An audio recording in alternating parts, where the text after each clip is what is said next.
Harisree creations presents day to day June 12. ഇന്ന് അന്താരാഷ്ട്ര ബാലവേല വിരുദ്ധ ദിനം.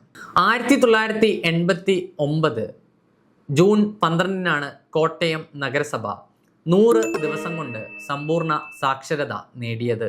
1959 ജൂൺ 12 കേരള സർക്കാരിനെതിരെ വിമോചന സമരം ആരംഭിച്ചത്. 1964 ഇതേ ദിവസമാണ് ജവഹർലാൽ നെഹ്റുവിന്റെ ചിത്രമുള്ള സ്റ്റാമ്പ് കേന്ദ്ര സർക്കാർ പുറത്തിറക്കിയത്. 1898 ഇതേ ദിവസമാണ് ദ്വീപ് രാഷ്ട്രമായ ഫിലിപ്പൈൻസ് സ്വതന്ത്രമായത്. 1967 ഇതേ ദിവസമാണ് ബുധനെക്കുറിച്ച് പഠിക്കാനുള്ള വെനേര 4 എന്ന ഉപഗ്രഹം സോവിയറ്റ് യൂണിയൻ വിക്ഷേപിച്ചത്.